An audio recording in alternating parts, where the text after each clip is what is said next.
Boa noite, é com muita alegria que nós começamos mais um programa de direção espiritual. E hoje eu gostaria de começar com um texto que escrevi para uma revista e que pode nos ajudar hoje nessa noite.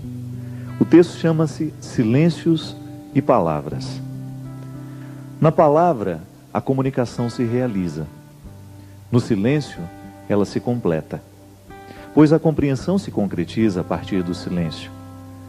Há poder em ambos e a sabedoria é usar bem esses dois tempos da comunicação. Dentro de uma composição, as pausas são tão importantes quanto os sons. Uma boa orquestra é aquela que executa bem as dinâmicas das pausas e das continuidades. Mesmo no silêncio da pausa, a canção continua. Não diga as coisas com pressa.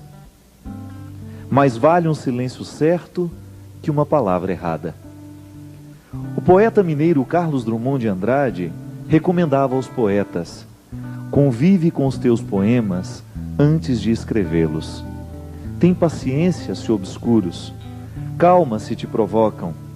Espera que cada um se realize e consuma com seu poder de palavra e seu poder de silêncio. A recomendação do poeta é sábia e pertinente. Um poema só é bom, se maturado na sementeira do silêncio. Antes de se tornar palavra, a poesia é a experiência de vida silenciosa. Os artistas sabem disso, e nós precisamos aprender. Demora naquilo que você precisa dizer. Livre-se da pressa de querer dar ordens ao mundo. É mais fácil a gente se arrepender de uma palavra dita do que de um silêncio. Palavra errada na hora errada pode se transformar em ferida naquele que ouviu, também naquele que disse. Há muitos momentos da vida em que o silêncio é a resposta mais sábia que nós podemos dar a alguém. Na pressa de falar, corremos o risco de dizer o que não queremos. E diante de tudo o que foi dito, nem sempre temos a possibilidade de consertar o erro. Palavras erradas costumam machucar para o resto da vida. Já os silêncios certos, esses possuem o dom de consertar. Por isso, prepara bem a palavra que será dita. Palavras apressadas não combinam com sabedoria. Os sábios sempre preferem o silêncio. E nos seus poucos dizeres está condensada uma fonte inesgotável de sabedoria. Não caia na tentação do discurso banal, da explicação simplória. Queira a profundidade da fala que nos pede calma. Calma para dizer, calma para ouvir. Uma regra interessante para que tenhamos uma boa compreensão de um texto é justamente a calma. Só assim podemos adentrar nos significados que o autor quis sugerir e, consequentemente, mergulhar no mistério do seu texto. Leituras apressadas podem fomentar equívocos. E equívoco é uma espécie de desentendimento entre o que escreve e aquele que lê. É uma forma de obstáculo para a compreensão da linguagem. Na comunicação verbal cotidiana, isso sempre acontece. Dizemos e não somos compreendidos. Diante do impasse, duas realidades são possíveis: ou alguém disse com pressa, ou alguém escutou sem atenção. Dizer e ouvir requerem silêncio. Só diz bem aquele que pensou antes no que iria dizer, e ouve melhor aquele que se calou para escutar. A regra é simples, mas exigente. Por isso hoje, neste tempo de palavras muitas, queiramos a beleza dos silêncios poucos.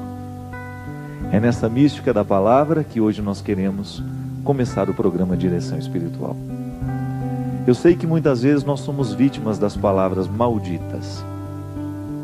Não são poucas as vezes em que palavras malditas chegam até os nossos ouvidos.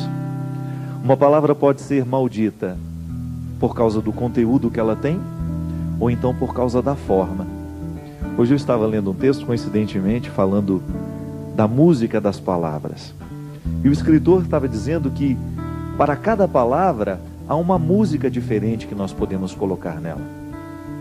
De maneira que você pode dizer uma coisa muito dura a alguém, mas você colocar uma música que faça bem ao ouvido de quem escuta. Então a pessoa escuta aquela palavra dura, mas com uma música bonita. Talvez tenha sido isso que Jesus soube fazer o tempo todo. Jesus dizia coisas muito duras, mas a música das palavras de Jesus era extremamente sedutora. Porque ele sabia muito bem que não adiantava dizer as coisas sem musicalidade. Não adianta nada a gente dizer as coisas com braveza. Não. A gente será muito mais bem entendido se a gente buscar uma música suave para colocar a palavra dura. Você experimenta isso na sua vida todos os dias. Quando você precisa dizer alguma coisa de muito sério aos seus filhos, e às vezes você não sabe nem por onde começar, porque você tem medo do conteúdo que você vai dizer. O conteúdo é duro, é de exigência. E os nossos filhos não estão muito acostumados a serem exigidos. Eles entraram nesta mística do mundo de hoje, nesta tendência do mundo de hoje, de que tudo tem que ser muito simples, tudo tem que ser muito fácil e rápido. E educar os filhos muitas vezes requer um discurso duro, exigente. Então você vai descobrir junto de Jesus que é possível dizer coisas duras com musicalidades atraentes. É isso que fazia com que as pessoas parassem para prestar atenção no que Jesus tinha a propor. O reino de Deus que Jesus propunha não era coisa fácil, não era coisa simples. Dá trabalho construir o reino. Mas ele construía de um jeito tão terno que as pessoas esqueciam a dureza da palavra e se prendiam na música que envolvia aquela palavra. Por isso o seguimento acontecia com tanta intensidade. Tantas pessoas corriam atrás de Jesus por causa da música que estava revestindo tudo aquilo que ele dizia. Minha gente, muitas vezes o que a gente faz de errado não é o que a gente diz, mas é como a gente diz. É a música que a gente coloca na frase. Pode ser que hoje você tenha ferido alguém com aquilo que você disse. Pode ser que hoje você tenha sido ferido por alguém com aquilo que você disse. E talvez você não tenha errado naquilo que você disse. Você tinha razão naquilo que você disse. Você estava certo ao reivindicar o que você reivindicava ou dizer aquela verdade que você disse. Mas talvez você não tenha escolhido o melhor jeito de dizer. Talvez você se perdeu na pressa, na raiva, na ira. É estranho, mas na vida a gente perde a razão quando a gente fica bravo.